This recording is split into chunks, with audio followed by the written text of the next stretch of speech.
May the 4th be with all of you guys. May the 4th be with you, sir. And also with you. Who is your favorite Star Wars character? I mean, when I was growing up, isn't Luke Skywalker everyone's favorite? Or is Han Solo some people's favorite? I mean, or are you trying to dive into how basic are Or you? like R2-D2? Well, I'm trying to say R2-D2 is your favorite? Because I want him to strike people out. Yeah, I want robot umps. Blaine, who's your favorite? Palpatine. It's not even close. When are you dressing up as Palpatine? When I'm allowed. You're always allowed. Am I though? You're always allowed. I don't know. Yes, huh? I haven't got the okay for it yet. We have the robe. We have the robe. We got everything. We do have the robe. Maybe we should bring Palpatine back on Fridays. You want me to tell you who the best characters in Star Wars is? Hit me. Ewoks. You like the Ewok? Don't trust them. I never said I trusted them. I said I liked them. Would I like to have one? No. Yes. Pass. You wouldn't like to have an Ewok. Would you rather have an Ewok or an Oompa Loompa? An Ewok. I don't trust an Oompa Don't Loompa. trust either of them. I don't want to wake up in the middle of the night and see an Oompa. The reaction of me waking up if the difference in the way I would react if I woke up in the middle of the night because an Oompa Loompa broke into my house and was in my room staring at me, as opposed to the reaction I'd have if an Ewok broke into my house and was staring at me. If an Ewok broke into my house and was staring at me, I'd be like, oh my God, it's an Ewok. Like, hey, you want some milk or something? If an Oompa Loompa was in my room and I woke up, I would grab the baseball bat. Could you wait? A little orange thing would bring Could you you imagine waking up 3 a.m. and hearing them sing the Oompa Loompa song in your kitchen? That'd be horrifying. That'd be horrifying. They'd be like flipping around the kitchen. Though? Like, what about when it's not? Oompa Loompas, do they sleep? I just want penguins, to be honest. I just want to walk up. You've got a penguins weird just deal be with sliding around the house, man. That'd be horrible, I feel like. But an Ewok. Happy Feet, great movie. Penguins, big win. An Ewok would be a great pet. I think we can all agree. If anybody in the Beach Club knows where I can get an Ewok, please let me know. I don't think pretty that. expensive. They don't know. Well, again, tell me, just let me know. Steve Kerr sounds off on Dillon Brooks' flagrant foul. The Florida Panthers lose game 1 to the Caps. And Cone tells Ryan Tannehill to get off his lawn. Jake Crane, and welcome to Crane & Company, the greatest sports show ever assembled.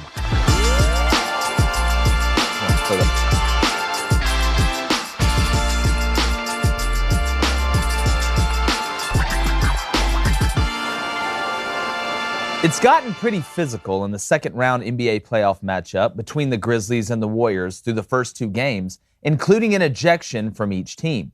In Game 1, Draymond Green was tossed for a play on Brandon Clark, and last night, Dillon Brooks was shown the door for crashing into Gary Payton Jr.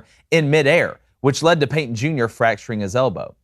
Many people today are calling for a suspension for Dillon Brooks, including Warriors head coach Steve Kerr, who said Brooks broke the code of the NBA. I get that Payton Jr. fractured his elbow, and that's horrible. It's terrible for him. But if Brandon Clark had gotten hurt, after Draymond basically slapped him in the face, then grabbed and yanked his jersey sideways while Clark was going up, the backlash would be the exact same. Calling for Green to be suspended, in my opinion, is ridiculous. Neither one of them should be suspended, and Brooks' offense wasn't that much more egregious than Draymond Green's. But my biggest problem with this whole situation is the ever-continuing hypocrisy of Steve Kerr. Kerr's coached one of, if not the league's most dirty players in Draymond Green, and you never hear a peep from him about any of those antics other than basically rooting them on. If Dillon Brooks broke the code, then Steve Kerr is running Bletchley Park. Defending your players is one thing, but Kerr spouting off about morality in the game when his own team has the poster guy for those type plays is laughable to say the least. To be honest, I love the way Draymond plays. I think every team needs a guy like that. But pretending to be like you're the good kid from down the street while you help spray paint the neighborhood at night is the ultimate in mental gymnastics. All in all, you hate to see somebody get hurt. And I do agree with both of them being ejected from that game to some extent, but a suspension? Hell no. Let them play. And as far as Steve Kerr goes, sometimes it's not bad to pass on a subject. You were great at that with the Bulls. Bring in David Cone and Blaine Crane here. Again, I don't hate the way Draymond Green plays. I actually like the way he plays. Could you consider it dirty a little bit? Yeah. But the way he kind of controls the mental, you saw him talking to Ja a little bit early in Game 1. A lot of championship teams have that guy, especially in the NBA. You have that guy that's somewhat of an enforcer. You're a guy that tries to set the tone. You're an intimidator. And Draymond's way more than just that. Dillon Brooks has a little bit of that in him as well. Dillon's obviously at a different level. I mean, Draymond's got a bunch of rings. They've won a lot. And I don't want to say that I don't like the way that Draymond played. But with Steve Kerr, it just blows my mind how you can have one guy that acts the way Draymond does. And then Dillon Brooks, was it somewhat of a dirty play? I'd say a little bit. Was it a retaliation? Hell yeah, it is. Can we see it? Actually? Hell yeah, it is. We should have some clips of it. But the difference when you really look at it, and let's go ahead and play the Draymond clip here from yesterday, and then really what kind of went down. Let's go ahead and play it. Let's play the clip. Draymond dribbling the ball up, kicks it to Gary Payton Jr. Dillon Brooks goes behind him, slaps him kind of in the back of the head, and his momentum takes him into it, knocking Gary Payton Jr. down to the floor. Was this somewhat of a dirty play? Yeah, he got him in the head, and then Gary Payton Jr. had to brace his fall. So there was a little bit of dirtiness into it. You could say he was making a play on the ball, and he got him across the head. We've seen this play a lot. I've seen this play happen a lot, and it not be a flagrant He was two. making a play at the ball. It's really hard.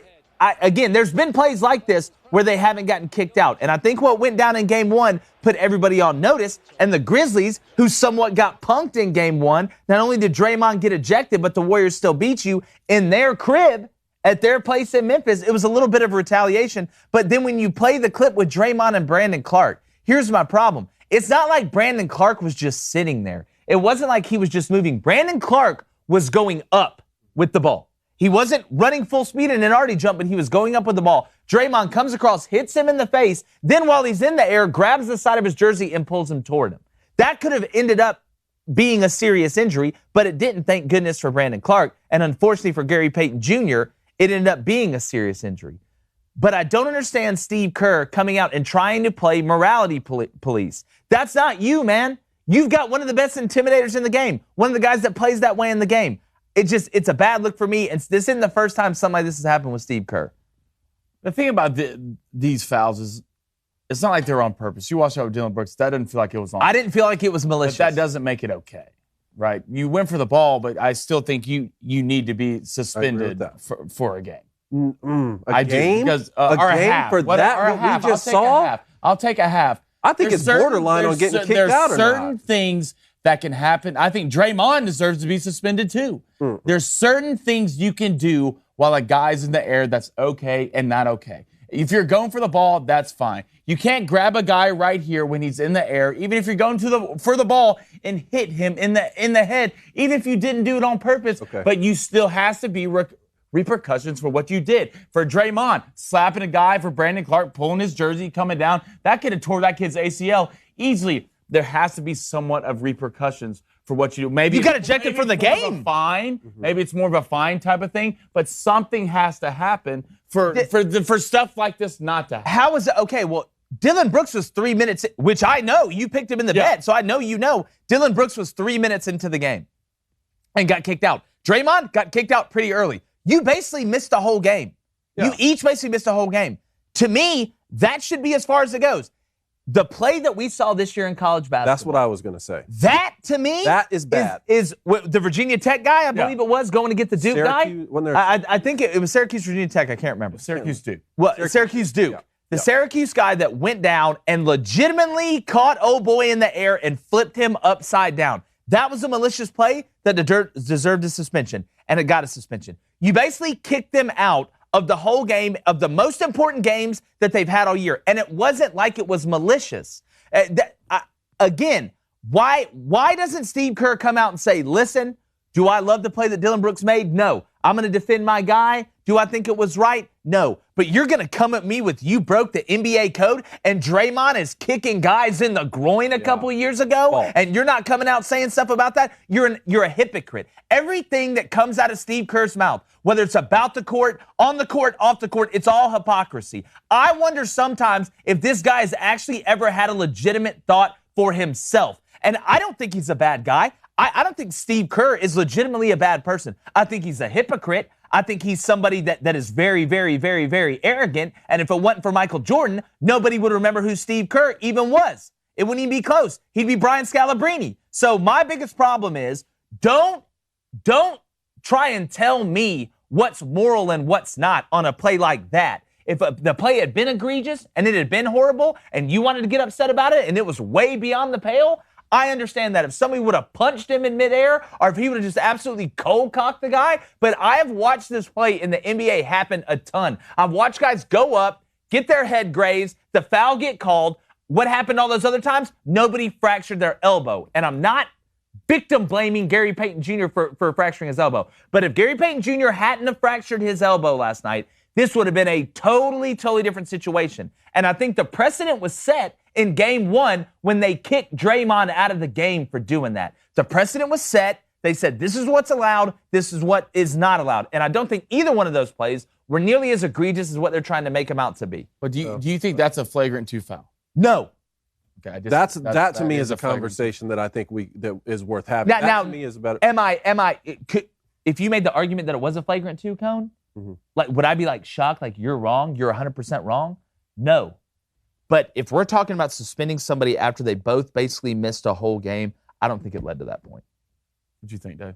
I mean, is this a flagrant 2 foul or not? It's a more interesting conversation to me than should he be suspended beyond the game that he was kicked out of. You know, I mean, I could see this being a flagrant 2 foul. You said intent doesn't matter. I actually agree with you on that. But you also shouldn't judge whether or not he should be suspended based off the action, based off the effect that the action causes. So the fact that the player got hurt is unfortunate. But if he broke a code, it should be decided on the act. Like the kid in college this year went for the guy's legs. Yeah. That's egregious to me.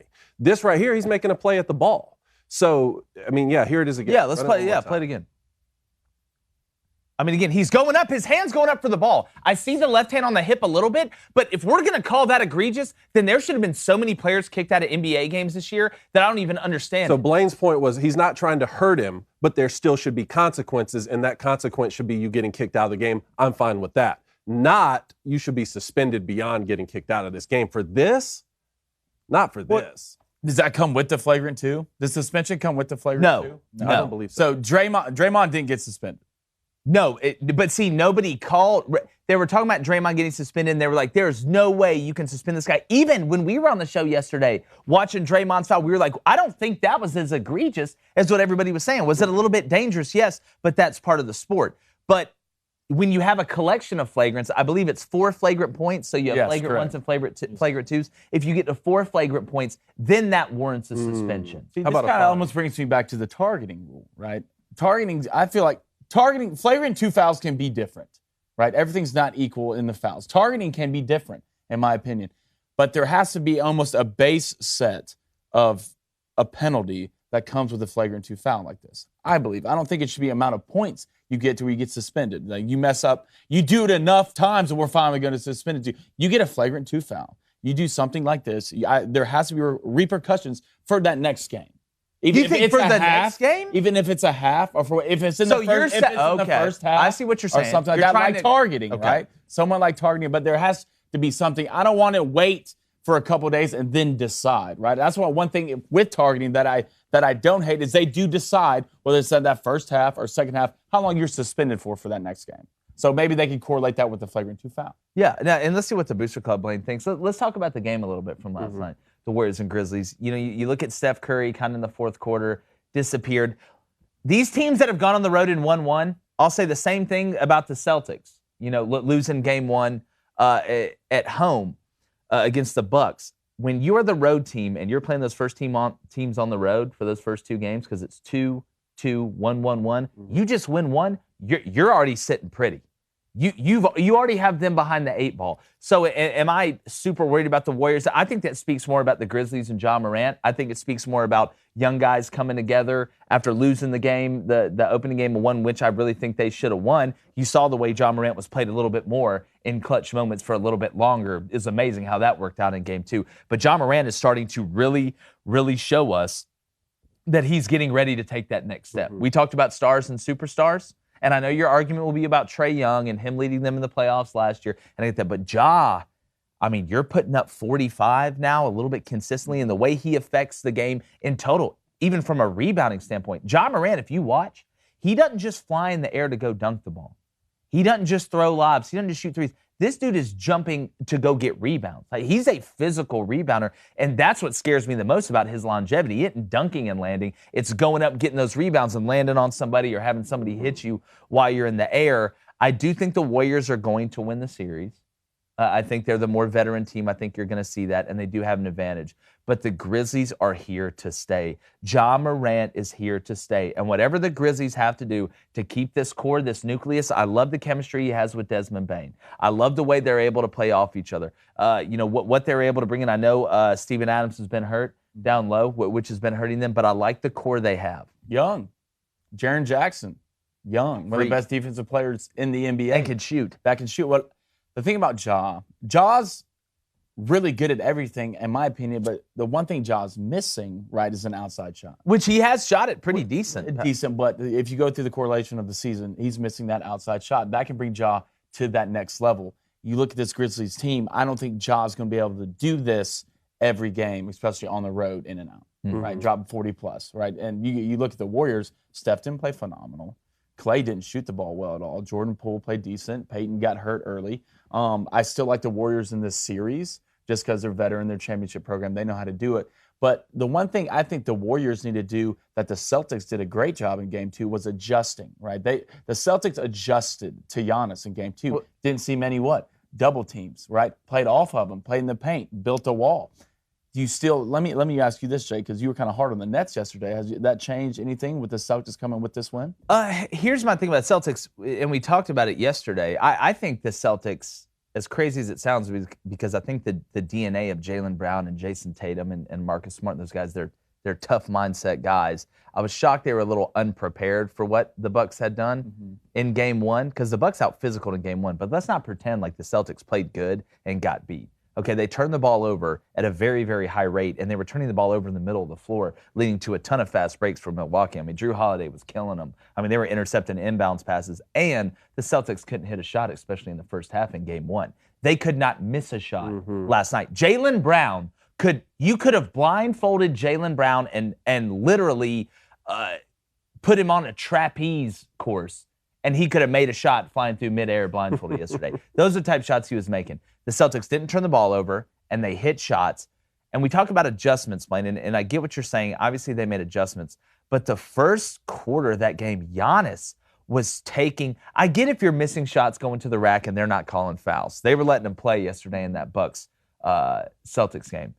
But Giannis was taking fadeaways, three-pointers, turnaround jumpers. Wasn't he wasn't attacking the basket, but the Celtics did keep the Bucks out of the gap. They kept them from driving. Even when Giannis was – look, Grant Williams, you want to talk about somebody that shocked me being about as good of a pro as he is? Grant Williams has exceeded expectations by leaps and bounds when he was coming out of Tennessee, what I thought he was going to be for the NBA. He may be the leader of that Celtics team. Him and Marcus Smart may be the leaders. He's the guy talking when they're in the huddles. But defensively, he stood toe-to-toe with Giannis, was as physical as Giannis, and the refs called the game in a way that benefited the way Grant Williams was playing defense on Giannis. The Celtics played as a team, and they shot the ball well. I don't know if it was as much about adjustments. Maybe you talk about personnel adjustments, playing Grant a little bit more, other than it was not turning the ball over, making shots, and putting pressure on Milwaukee to have to score on the offensive end, as opposed to vice versa. And they didn't shoot 800 threes like they did in Game 1. Well, we knew Boston would come back, right? I just wasn't expecting this, but I wasn't expecting the lopsided victory in Game 1 either. I thought every game in this series might be extremely tight,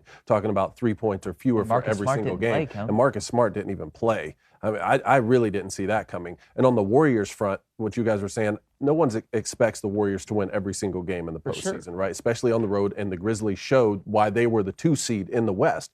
But I think, that core has won so many championships together that they're going to be a problem. And now they go back home. To me, they could still come out of the West. I do. I think the Bucks did. You saw the Bucks early in this game, a lot of face-ups with Giannis, right? And now, if Giannis wasn't on, which he wasn't on early in this game. We're not having Chris Middleton kills you. Right? But the Bucks found what they need to do in that second half. Pick and roll with Giannis. Just pick and roll off the elbow with Giannis. And it's so hard to stop, because if Giannis gets to a certain point in the paint, if his feet touch the paint, you lost. Yeah. You lost, right? You can kill you with the oop. Al Horford doesn't move well enough to stay with Giannis. You did see what the Bucks could do in the second half. They didn't run as much face-up with Giannis. They got in the pick-and-roll game. They were killing him. Yeah. Let's get in the Boots Club. I do want to say this, and I know we're going to get some more NBA later. Drew Holiday's a bucket. He's a walking bucket. Like, Drew Holiday really is a walking bucket. I'm watching this man score in a bunch of different ways. Did he have a superb game? No. But you talk about a guy that's got a deep bag. Yeah. Like, Drew Holiday's got a deep, deep bag. Like, I like watching him work down in the paint as a guard. I mean, he bullies them. What do we got? All right, Chief Wahoo, if Steve Kerr is going to call out Brooks for his badly attempted block, then he needs to say the same about Draymond's jersey grab. It's not like he undercut the guy. That's all I'm saying. That's exactly right. That's a great way to put it. The thing about Draymond is it's kind of the same thing you said. He's like the older brother for the Warriors, right? He's that guy, right? If you need a voice, he's going to be that guy. First of all, Draymond's going to be a Hall of Famer. He will be. I think he'll be a Hall of Famer for sure.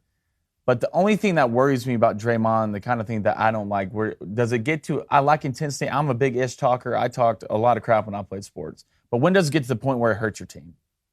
You know, when you're missing games. That it hurts your team. And he's close. I think he's 1 or 2 flagrant fouls away. He's 1 flagrant 2 away. Getting suspended for a good amount of games. And when it gets to the point where it's hurting the team, that's when I have a problem with it. Yeah. All right, Blaine, what else from the Boots Club? Then we'll get to 5. All right, Tempo says, any hard foul with an attempt at the ball is always dirty. Give me a break. I agree. Any hard foul with an attempt at the ball? If they're in the air. I feel like if they're in the air. I'm still making a play on the ball, though. I'm not. Attempt at the ball? Like, if he gets all Dillon ball Brooks just attempted at the ball. Huh? Yeah, but like, what are you supposed to do? Just let him score? Well, you're not supposed to flagrant to him. That's for sure. Well, you can't go up and block and grab behind him. Yeah, but like if he's swinging his arm that hard and gets all ball, it's an incredible block. Okay. And then we're talking about how cool the block is. If he accidentally going for that block gets part of his head and hits him in the head, it looks awful to us. He was making the same play. One of the coolest things people talk about in basketball is LeBron running people down and blocking them from the back like he did in the finals a couple years ago. For sure. So to me, there's a difference between making a play on the ball and trying to stop this. It's like calling Jacoby McLean's play dirty last year against Penn State at the goal line because the quarterback tried to dive in the end zone and he met him helmet to helmet. I'm not letting you score. Ain't no free money getting given out here.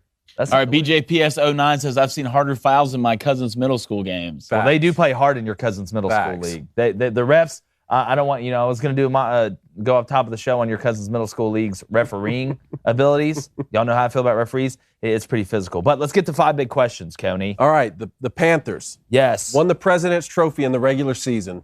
Lost game 1 to the Capitals. Are they on upset alert, or are they going to blow the Capitals out in game 2? No, a lot of people thought this was going to be a sweep, especially with what the Panthers did in the regular season. You bring up winning the President's Trophy. I still think the Panthers are going to win the series. We see this in sports sometimes, that the team that's on the road early in a long game series or series with multiple games, 7, whatever it is, kind of steal one early. I think this will wake up the Panthers. I think the Panthers end up winning the series, but you got to take your hat up to the Caps. I think it was Oshie that scored late. To put him up, it was a hell of a run for game 1, but I like the Panthers in the series. Yep, physical. Very physical. Give me the Avalanche. Doesn't matter. That's your answer to everything. The Panthers had the best regular season. They're going to win. Give me the Avalanche. It's not going to be close. Yeah, they did very inappropriate things. They were the Predators last night, if you know. That was a flagrant 2 win by the Avalanche. Yeah. They scored 5-0 in the first. Well, I'm watching all 17 overtimes of the Rangers game against the Penguins last night. That game watching them devastate me. Blaine kept coming out in the living room. He's like, hey, man, can you flip to the Warriors? He's like, wait, this game is still on? This hockey game is still on? I knew I was doomed yesterday when Dillon Brooks got thrown out in the first 3 minutes of the game. Yeah. And I do think, and tell me if I'm wrong here, but a president needs to be set on a rule. If we'll get into that during your player gets thrown out, whether it's football, basketball, maybe in the first Cone's quarter. got a theory on this that me and him talked about. Because your player is out there competing. We're going to get into it. Let's get into it in bets. I want to get to these 5 big questions. All right. So we got a theory. Let's talk about another number 1 seed, Flames. Yup. Went over the Stars, but there was a fight and some ejection. So which team set the tone for the rest of the series, boys? Look, the Flames, to me, I'm going to say it. Number 1, those uniforms are a little intimidating, guys. They're sick. Really? They're pretty sick. Like, if you look at them in the arena, it almost, and I mean this in all sincerity, looks like you're going to hell. Like, that's what it looks like. Everything's red, there's fire, and then there's ice, surprisingly. I think the Flames set the tone. I know they ended up winning the game, but you did have an ejection, Cone. We did have an ejection early. Klingberg and Anderson, however you want to pronounce it, both, I believe there was a fight while there was another altercation going on, which means we're going to Dillon Brooks and Draymond Green. You get you on out of here. Yeah, we got the clip here. Let's play the clip. Let's get physical. Working the ice. Flames. Oh, yeah. Yep. If you're listening to this on audio right now, somebody just got absolutely cleaned into the board. Here we go. Here we go. Let him throw it. Now it just turns into a melee. Dragger. This is what the people want to see. Oh, he's giving him the business a little bit. There's a little left uppercut. I don't think you should be able to pull jerseys, man. That's part of it. I don't like it. That's like when girls fight and they pull hair. Like, stop it. Well, Fight. Listen, it's Fight a each fight. other. Just, typically the rules are no touching of the hair and face, which we all agree with. But you can see you have the fight here, then a scrum going on. Outside of it, the Flames fans are going absolutely nuts. Look, it's a fun game. It's a fun time. Let's watch grown men fight each other legally. It's great. He just absolutely cleaned him. Look, the Flames are physical. They're physical. We watched them in person against the Preds. Flames are going to win this series. They're scary, man. Oh, yeah, and he gave him a little bit of the whoop-de-doo. We're scrapping then. Yeah. Yeah, you tripped me when I walked out the door. Like, that's just not a cool move. So I do like the Flames win the series. Which team, back to the NBA here, which team is more likely to win their game 2? The Mavs or the 76ers? It's got to be the Mavs. The Sixers don't have Joel Embiid. So they can't win without him. Not saying they can't, but it's like I said the other day. You might as well just go small. Where's James? You might as well go small. James Harden is not to the point in his career now where he may one game drop 40, something like that. Could be tonight. I don't know. Did I see it in a dream? I don't know. I woke up this morning, I feel like Jake says this every game. I don't say this every game. He's 30-10, 40 points. It's not going to happen. I said he was going to go for 30-10 one game. He ended up with 24 and 16 and 8, which is a pretty good line. 30-10. Pretty good line. You know what? It's just not. It always blew my mind that you were relying on James Harden to ball out this playoffs. Whoa. Nobody said we're relying on James Harden to win it for the Sixers, even with Joel Embiid in there. What I was saying was the combination of both of them, I think, can hide James' lack of explosive scoring ability at this point in his career. Now he has to do it, but they got to go small. You got to go small. It's just what you have to do if you're the Sixers. It's the only way. Go small, run it up and down. The Heat, without Kyle Lowry on the floor, want to play slow. They want slow pace, get into the set, let them get set on defense. You got to go fast and hope you play way above your board. That's the only way. The Mavs, you got Luka, who, speaking about dropping 45, the dude's dropped more 45s than a gun salesman. So when I'm looking at the Mavs, Jalen Brunson, what they've been able to do, they got a lot more pieces and a lot more depth and whole hell of a lot better chance to beat the Suns tonight than the Sixers have, which makes me, want to throw up. Sixers. I've never argued that James Harden is not an explosive scorer. He's just not a winner. That's what my point was. Well, ever since they changed the rules for James Harden, he's having the same guy. Change the rules for James Harden. All right. Against James Harden. Oh, okay. Buckeyes AD, Gene Smith says FBS league should operate under the college football playoff and not the NCAA. Look at Ohio leading the charge on things. You hate to see it, but more importantly, you love to see it. Love their helmets. Listen, Gene, I'm all for it, bud. But basically what he wants to say is the FBS conferences, football and college football only, break away, have their own governance board, their own structure outside of the NCAA, which we know outside of the evil empire in Star Wars, shout out May the 4th, is the biggest joke, nefarious corporation of all time. I'm surprised that number 2 isn't in charge over there and Dr. Evil's running it out of the big boy burger machine. I think it's good. I think it's going to happen. Let the NCAA handle college basketball and the Olympic sports. Let football do their own thing. Get away from them. Get away from the NCAA. They never cared about athletes anyway. The enforcement realm, we talked about the NFL enforcement realm yesterday. The NCAA's is an absolute pathetic joke filled with bureaucracy and red tape. So I hope they break away. I'm all with you, Gene Smith. Ohio State Buckeyes, best helmet in college football. Yeah, I agree on that, but I don't think it should only be football. Just get away from them every sport. See, you can't. Every main sport, just get away. Every main sport doesn't have the resources to be able basketball, to do I would say basketball and football. Basketball, maybe. Basketball and football, just get away from them. I just want Greg Sankey to run it. But isn't the NCAA tournament the only thing the NCAA does right? Yeah, the Final Four. Isn't that the only thing they do right? Yeah, I know, but they do a lot of other things wrong. So they do everything else wrong. So you want to sacrifice that just for the NCAA tournament? I don't know. I love the NCAA tournament. Well, I'm sure we can do the same thing, just without the. Are you sure? Yeah, you're positive. I'll call Greg. And you've dotted all the I's, crossed all the. You're Aladdin on that? Yeah, I'm Aladdin. You're Aladdin? Yeah. Good or bad? All right, Coney. What else we got? Last one. We will do a full segment on this. I think it requires it. But in the short term, Lee Westwood has requested a PGA Tour release to compete in the Saudi-backed LIV Golf Invitational. Your thoughts? Listen, former number 1 in the world. Not a lot of people talking about Lee Westwood. Oh, now they are. It's a smart move. The reason they're having to get a release is because it conflicts with the RBC Canadian Open, I believe. You've already had, and Greg Norman makes it sound like a bunch of people have done this. Not high-profile guys. I mean, you've had Robert Garrigus. Is he really that high-profile? And then Phil Mickelson, we know, is very high-profile. I think it's a high IQ play by Lee Westwood. Listen, going to go play in a huge tournament that's going to be a big blowout thing. We know how they do it.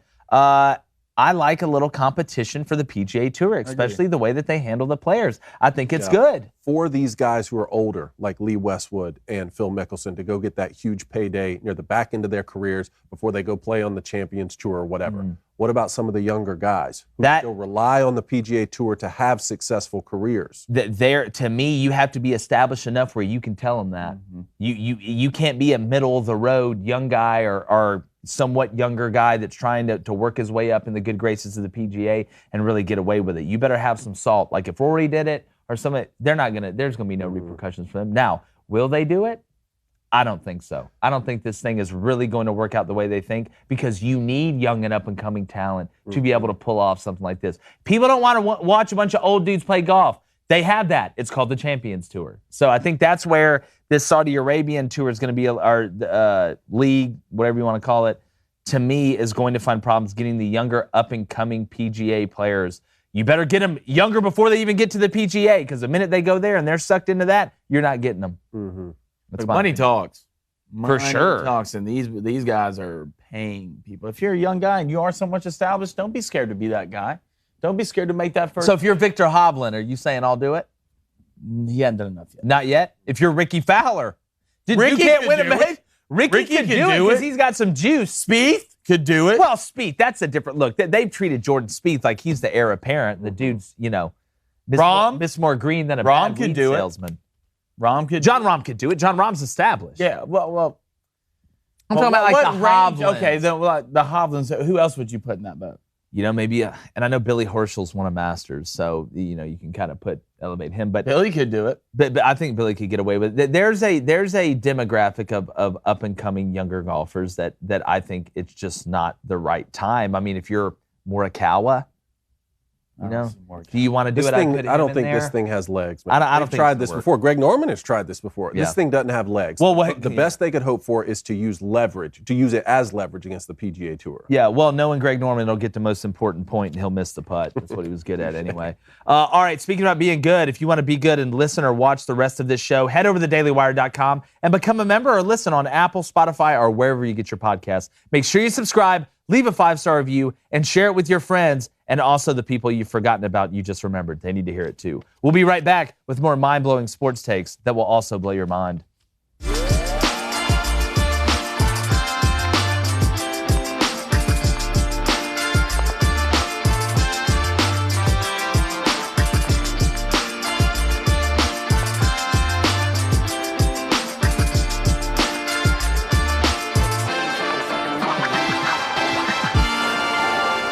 Every Wednesday, we celebrate the overarching curmudgeonness of our good friend and co-host David Cohn with his Get Off My Lawn segment. He's been dropping truth bombs left and right, and I can't wait to hear what he has to say today. So, Cohn, tell them where they need to get off, dog. Today, I am telling Ryan Tannehill to get off my lawn. Well, look, I hate to do it. I hate to do this. I like Ryan Tannehill, or at least I think I would. I think we could hang out, maybe be best friends. And look, I'm very proud of the growth that Ryan Tannehill has shown from Miami to Tennessee. Do I think he is the long-term answer for a championship-winning team with the Titans? No, not necessarily, but they're well coached. I think they have the best running back in the league, and they have a great defense. So, look, I've been wrong before on that front. But to come out and say that it is not your job to mentor a young guy just because he was drafted to the team and plays the same position as you is beneath the position of quarterback, in my opinion. And we're going to play the clip. And I don't think that Ryan Tannehill did this with any malicious intent, but he still said what he said. Now, you are right technically, Ryan. You are right technically. It is not your job. Your job is to play football at the highest level possible and to throw touchdowns. But it is your responsibility to be a team leader. Because you are one of the few Americans who is not only a veteran of the National Football League, but also a veteran of the Tennessee Titans. Now, I don't care if you hate that the Titans drafted a quarterback. I don't care if you thought this is the worst draft that you've ever seen in your life. You stand up there at the podium and you play quarterback. Because even when you're not playing quarterback, you're playing quarterback. So I actually wrote a template speech for quarterbacks to follow from now on if they're ever confused at how to handle these sorts of situations. I'd like to begin today by congratulating our general manager and everyone involved in the selection process on executing a superb draft. These guys have been putting in countless hours around the clock, away from their families, all in an effort to make our team better. We've added 9 new guys who I believe can come in and add immediate value to this team on both sides of the ball. I'd like to say congratulations to each of them as well. You guys are about to join the most coveted brotherhood in all of sports. As a veteran of the league and of this team, I look forward to meeting each of them and getting right to work. We fell short of our goals last season, and I'm largely to blame for that. But I promise all Titans fans listening, as long as I'm here, we will not fall short of those goals again. Now let's get to work. And until you can stand at the podium and give that type of speech, Ryan Tannehill, get off my lawn. Well done, sir. Well done, sir. Dave. Look, here's my thing on this, and I can agree with you more. You agree? Is it by virtue or decree that a quarterback has to help the new quarterback that gets drafted? No. But you put it best. It is your responsibility as a team leader. But even if you didn't want to go up there and say that, why say this? We're going to play the clip. Nothing good will ever come out of this. Let's go ahead and play the clip. Ryan Tannehill, current, at least for now, Tennessee Titans quarterback, talking about Malik Willis and should he mentor him or prepare him. Let's go ahead and roll the clip. Cut 27. In a quarterback room, in the same room, we're competing against each other. We're watching the same tape. We're doing the same drills. I don't think it's my job to mentor him, but if he learns from me along the way, then that's a great thing.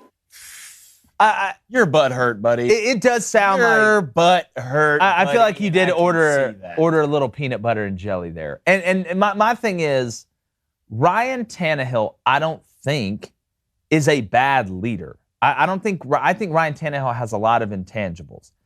But listening to the tone of that and just the fact that you said it, to me, makes me think you're a little bit jelly. Let me ask you a question. This will prove your point. Okay. Would he make that statement for a young guy being drafted to the team at any other position? Would he say that about Dillon Brooks? Well, it's not my job to mentor him. No, you'd get out there and route running, and you'd do everything you could to tell him exactly where you want him to run the route so that he can catch more of your passes. Mm-hmm. So just because it's someone who plays your position, why is it all of a sudden, no, this is a member of the team. This is the professional league mentality now. There's a little fear in that. Right? There's a little fear in that. And let's be honest about this. Let's be honest about Ryan Tannehill. Let's be honest about this Titans team. What have they been really missing? What cost them in the playoffs? It wasn't running the ball. It wasn't their defense. It was that guy who was on that screen right there with those turnovers that were mostly all of his fault. Malik Willis right now, I would say Ryan Tannehill is about this much better than Malik Willis. Right now, Malik Willis coming out of college. And I really do believe that. He sees his job about to be taken by a guy that's probably going to happen sooner and later, and that's fine. You can go about it how any way you want to go about it. Is it your job? Really, is it your job? No. But sometimes you have to, if he was later in his career, I can understand, but know your worth a little bit sometimes, and you don't have to help the kid out, but still be a good teammate. You're a leader, right, Cone? You play the quarterback position. You are the leader of that team. The locker room, doesn't matter the age. Everyone looks up to you. When you talk, people shut up and they listen. Yeah. But at the end of the day, I still think somewhat there's a little fear. Mm-hmm. We're not talking about coaching him. It's not your job to coach him. You're not supposed to hold his hand. You don't even have to talk to him if that's your leadership style. Like I always say, there are guys who lead in different ways. Absolutely. Your leadership style may be a non-vocal leader, and you may not ever even talk to the guy. But you know what? At some point, you're the leader of the team.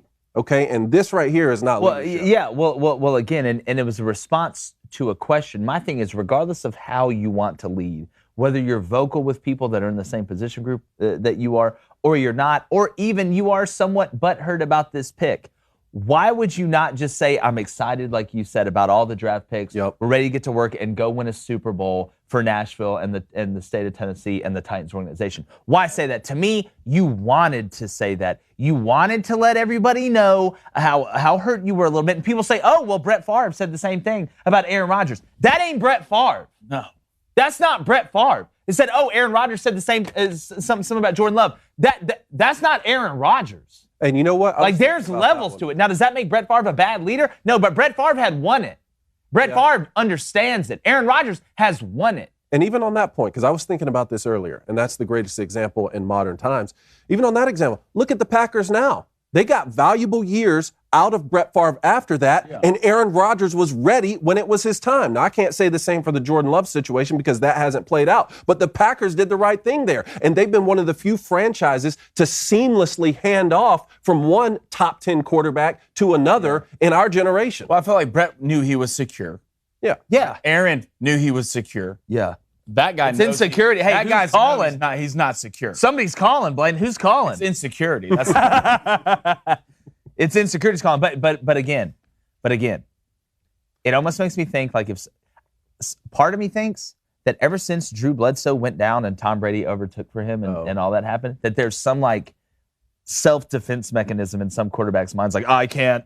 The guy that's the backup, I can't let it. I hope you go in and do bad. Like, it's just, it's a weird situation to me. What's the Booster Club say, Blaine? All right, Jack Doe says, vets need to be the big bro, teach them how to act, and give them tips to make them a better player than you. You'll have to hang it up one day, so leave the ledge with someone who can step up and fill the void when you can leave. Yeah, or even beyond the tips. Even if you say, well, look, it takes every amount of my being to be as good as I can without having to give someone else tips. Even if you take that out of it, you can mentor people as a person.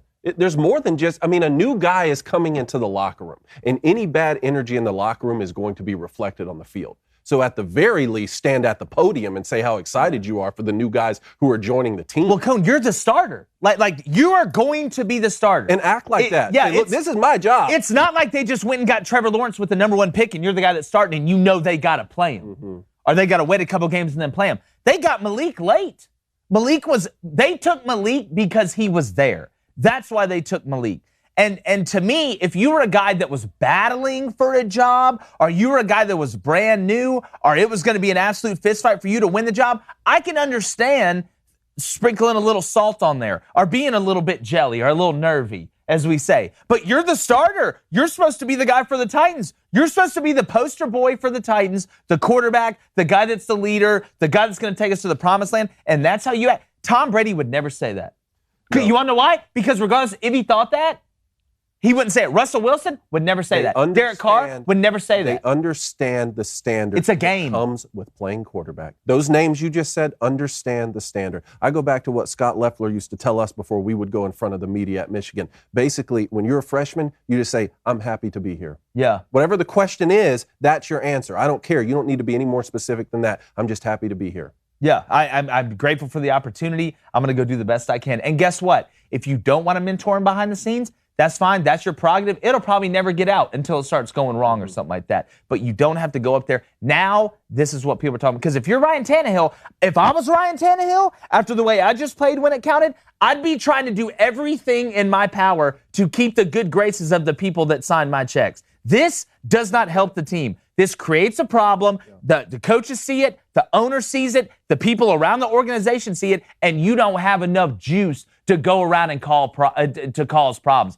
That's not you yet, buddy, because you're the weakest link on the team. I feel bad for Derrick Henry and that offensive line and that defense while you're over there complaining. Dude couldn't throw a fit in a freaking nursery school. All right, Steve the Pirate, #AskCranico. Does Malik Willis take the Titans to a Super Bowl in the next 5 years? I got to see him. I got to see him in that speed of the game. It would be just pure conjecture. He's got to get the mental part of it to me from diagnosing coverages fast enough and getting out of the type of offense that he was in while he was at Liberty and really while he was at Auburn, which was a heavy, RPO, zone read type offense. I've got to see mentally how he's there, and if he has a good mentor, I don't know. It could be there quicker than we knew.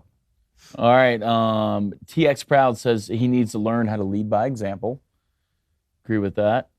BJPS says the Titans' quarterback job is to hand off to Henry anyway. Hell, David Cohn could probably take him to the playoffs. Listen, I saw David Cohn in his Michigan jersey today, looking pretty good. Hey, Looking pretty good on social media. should I head over there? You should head over there. Kyle Like Jenkins call says, Juan and say, hey, man, winter tryouts. Kyle Jenkins says Alex Smith with the Chiefs after the Mahomes pick is the perfect example. I like that. What is it? Alex Smith with the Chiefs Okay. after the Mahomes pick is the perfect example. Yep. Again, what do you gain by saying that? You gain nothing. All you're doing is causing problems. And what do we always say?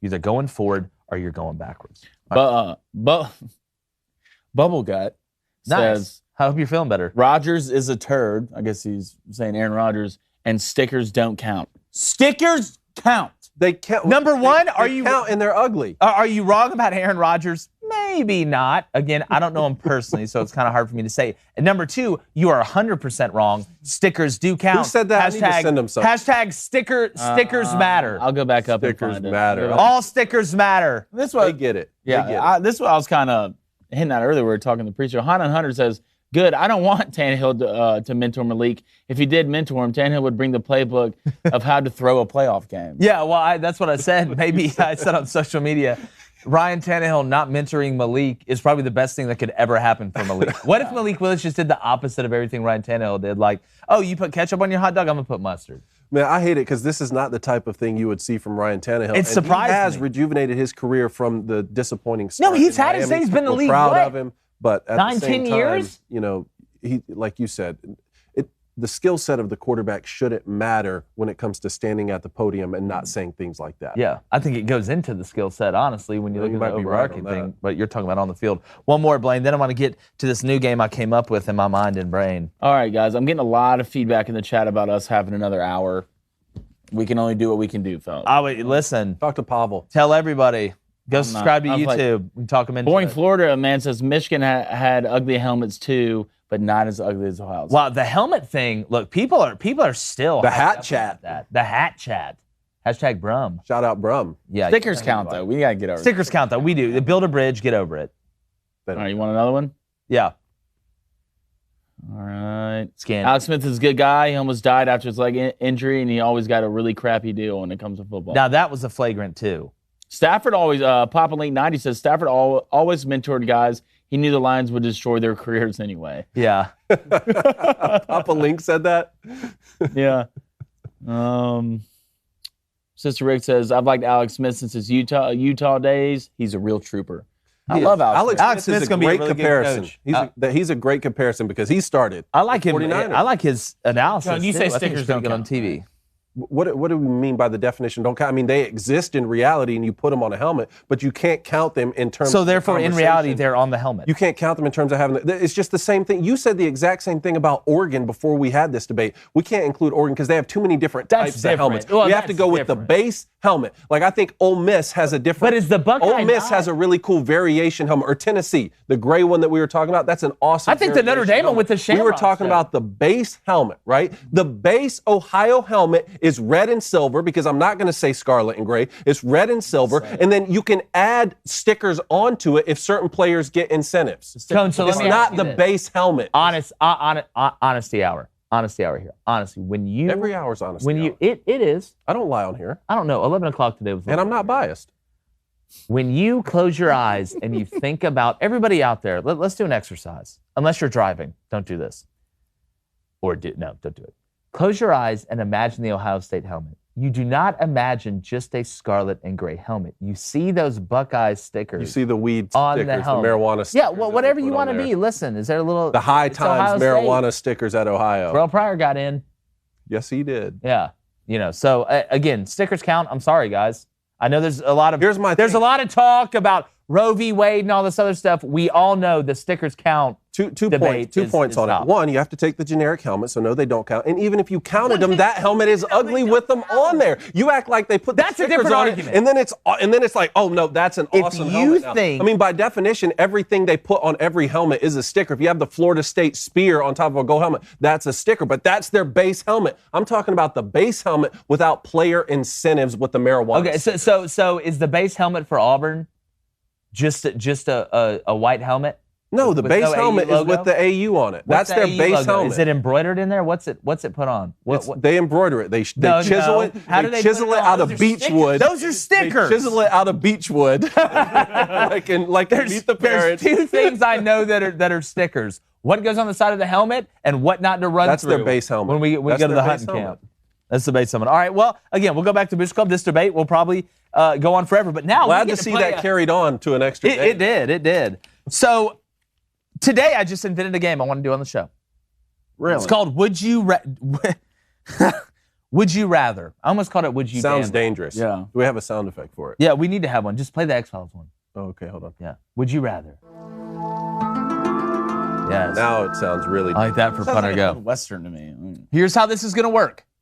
I'm going to ask you, I got 3 questions. Would you rather? It's one or the other.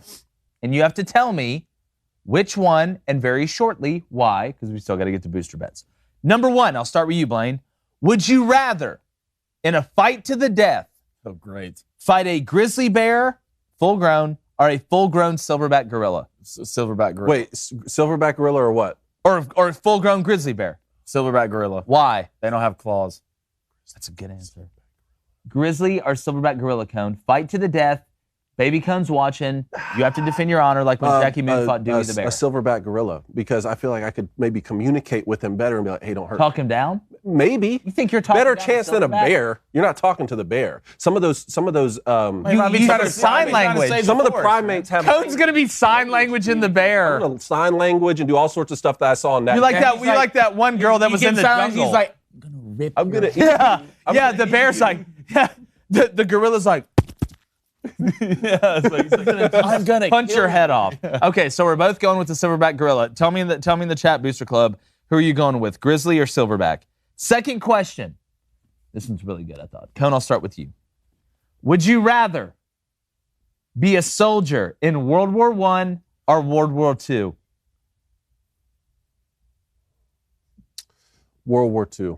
Why? Do I have to say why? Yes. Because it was more recent, and I want to join the front lines and meet my granddad. There we could hang out with my granddad. Wow, that World War answer II took veteran. a really weird and dark turn. Blaine, would you rather I fight didn't know any of these beforehand. in World War I? No, they don't know. That's what makes it great. Would you rather fight in World War I or World War II? Either. I'd be a cook regardless. Tell them what you said. Tell the people what you said. So Be a cook. me and Blaine had a conversation one time. You knew That these if- already? That if no. Oh. We've had this conversation before. If they start a conscription and like they had the draft, and they're like, all right, it's World War III. You're in between these ages. You got to come to the draft, and you're like signing up for the army. They're like, all right, what do you want to be in? And I was like, well, I'd like to be in sniper school. I think it'd be cool to be a sniper. It'd be like, hey, give me a 30-06 and I'll meet you guys after the war. Just drop me off in the woods somewhere. Blaine, tell them what you would tell the person that you were signing up for the army. I'd be a cook. No, tell them what you'd say. They'd be like, all right, sir, what branch of the army do you want to go in? Culinary? Culinary. I'd be the guy, like, guys are coming back in from war. Like they're carrying them, they're all covered in mud. They're all pissed. They've seen so much. You just hear me in the kitchen, like, where's the onions? How am I supposed to do my job? I'd shoot myself. Blaine said it's like they're going through the line and the guy's like, man, it was terrible today. It's like we lost so many guys. And Blaine was like, yeah, well, we ran out of mozzarella at 9:30. Yeah. So I don't want to hear anything. You lose a lot of players to unruly fans. Blaine, it just makes me think Blaine would be Cuba Gooding Jr. for the Pearl Harbor movie. You know what? Speaking of, that's why I would want to fight in World War II, because after Pearl Harbor, I feel like I would have gotten fired. Yeah.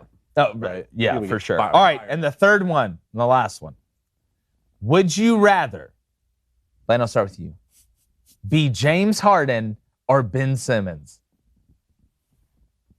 That's Yeah. The ladder? That's easy. The latter? I didn't ask you if you could pick a ladder. It's James Harden or Ben Simmons.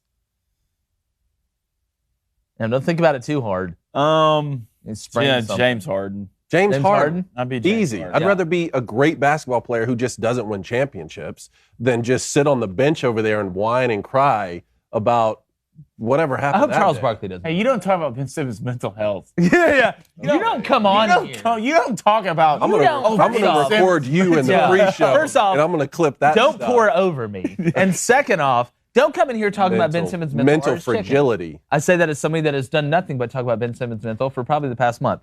But my picks, I would rather fight the silverback for exactly that same reason. I would rather fight in World War II because you had a better chance of surviving because technology was better. They fought war in different ways. I don't want to be in the trenches and hand-to-hand combat with a bunch of guys from Austria. I just don't want to do it. I get to ask these questions next. Yeah, and then the third one, I'd obviously be James Harden because he's going to ball in the playoffs tonight.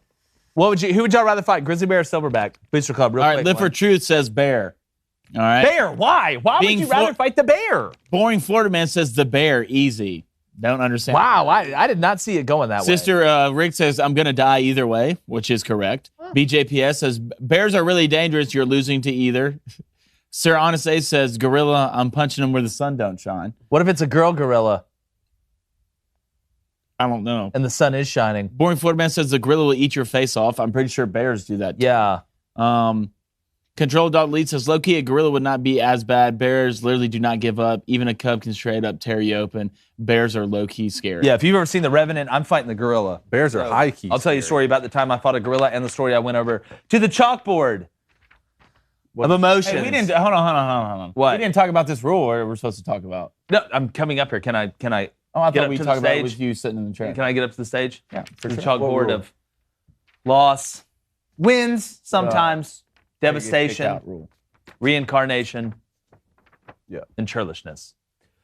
Yesterday, don't want to talk about it. Moving on to today. I'm going to take the Canes. They were good for me the other day. Minus 120 to go 2-0 in the series. Come on, guys. Together we can. Divided we fall. Let's talk about it and I'll be friends. Then give me the Wild. Here, got a theory, guys. They're down 0-1 in the series. They're at home. Must win. We saw the Celtics in basketball circle the wagons. We saw the Grizzlies in basketball circle the wagons. After losing that first game, you lose this one, and you're toast. Give me the Wild money line. That is at minus 130. Get me to 4-2. If you get me to 4-2, I may not miss another pick the whole month. Wow. Jinxes himself every Wow. It's a reverse Not jinx. It's just missing every another It's a reverse pick. jinx. I just Get me to 4-2. We're day 3, and he's like, I'm running away with Give me to 4-2. Why don't you you know what? You do it to yourself, and it upsets you. Tone, make your picks, and we'll talk about this rule that I just changed my Canes, mind on. bet buds. Come here. Yeah, let's do it. Canes, bet buds, minus 120. You shall money line. not Give me that. pass. 2-0, then we'll figure it out on the road, all right? And Yanks, Nestor Cortez on the mound. I want the first 5 money line, minus 140. Let's do it. And if they lose and I miss my pick, well, then the Yankees still lost, so I'm kind of happy. That's a good bet. Fine. That's hedging emotions. Love What do you got, bearded one? And also, I didn't need that. Well, Like, you're I didn't- that big of a Yankees I didn't fan. need You're that. not a Yankees fan. That's why Ohio State home is for the best. He Hey, doesn't believe that. He doesn't really like the Yankees, and I know he doesn't. believe First LeBron of all, James is the I greatest do believe basketball Ohio player. State's He the does best this helmet stuff to because get it under is. my skin. I am a Yankees He does fan. this stuff to get under my And- skin. I don't know one of those things that he actually truly believes. I mean, you say he was a Yankees fan growing up, but I He don't was. think he's a I do not- fan. I mean, I can't get up I in think your he was cap. just trolling you growing up a little bit. No, it was more my dad. But anyways, Go ahead, What were you Blaine. saying? Okay, What are yeah. your picks? So I'm taking Milwaukee against, I believe, the Reds, because the Reds just aren't really good. the Brewers. Obviously, the Bucks don't play tonight. The Reds. I'm taking Milwaukee minus 5 in the first 5 minutes. No, I'm taking Whichever one taking hits. the Brewers minus a half, the first 5. Got a good guy on the mound. We'd love to see it. I'm taking Houston money line. Verlander. I mean, you're married to Kate Upton. I just believe in it. Yeah, well, it's That always was a a win. baby cone. Yeah. It's always a win. You and Baby Cone. Speaking of Baby I think Cone, Baby Cone had first 5. I got money line. Oh, we he has introed Baby Cone to make bets on the show, and all he does, he's 5-0. He's 2-0 in the month. 5-0. We need. He's 5-0. going for 8-0, going for the board. We need Verlander to have a big day, though. He's coming we on the do need scene Verlander to have a hot. big day today. He's We coming do. on the scene hot, like Michael Scarn when he does improv. But Scarn's before I sit dance. down, so Blaine, Booster Club, everybody pay Make a ruling attention. here. Dillon Brooks got ejected very early yesterday. So we need to make a rule on if we count if a player gets ejected from a game early. But Cone brought up a good point.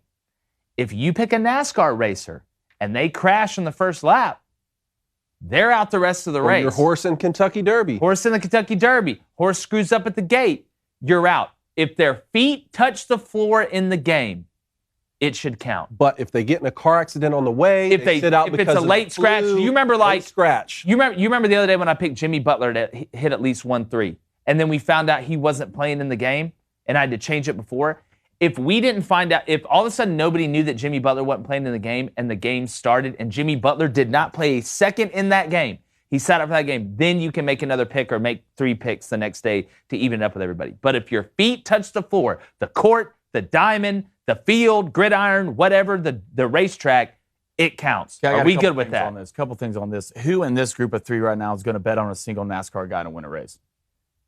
NASCAR, no, but Formula One, I will. The odds on that will be absolutely ridiculous. You will not make that a show bet. I guarantee you. I guarantee you, I will be taking a Formula One bet as soon. I might Only even three do it. guys Miami. race I Formula might even One. do it the Miami Lewis Grand Hamilton, Prix next weekend. It's Lewis Hamilton.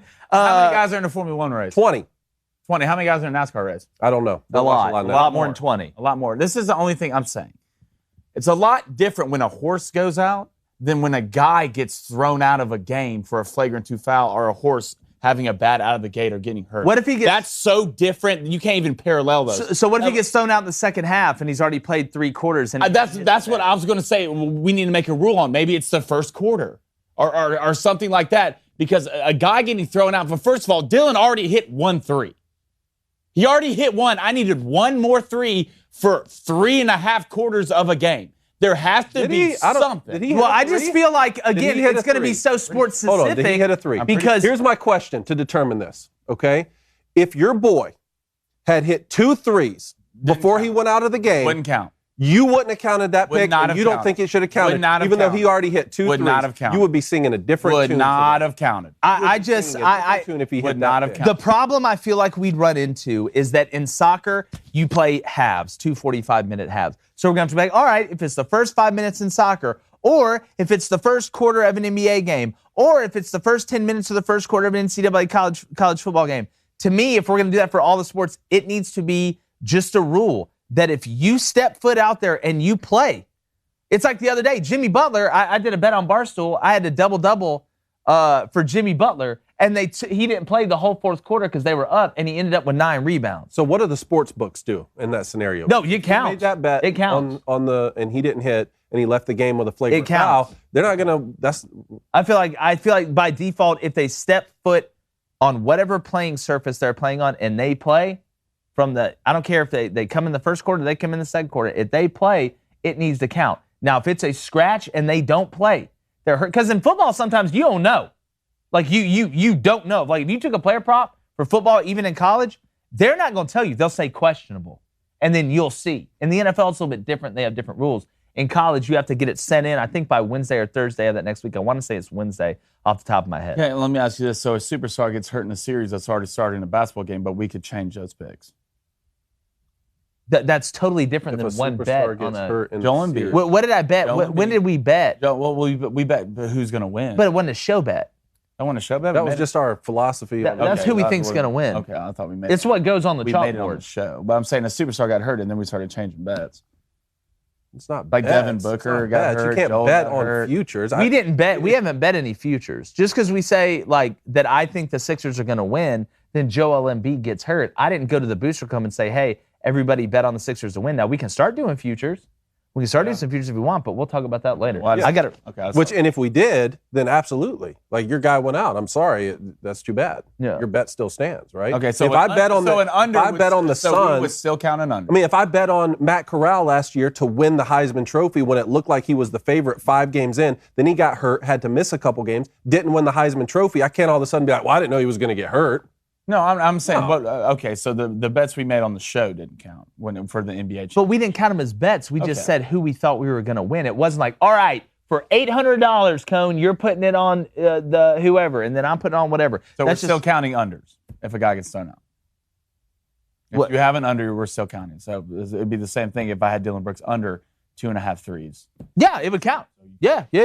At that point, it's just part of the deal. But I'm going to go through these really quick. We got some new Booster Club members. Guys, the Booster Club's blowing up. I'm just going to read some of the new guys. Tyson's right hook wants the Yankees over 4.5 runs.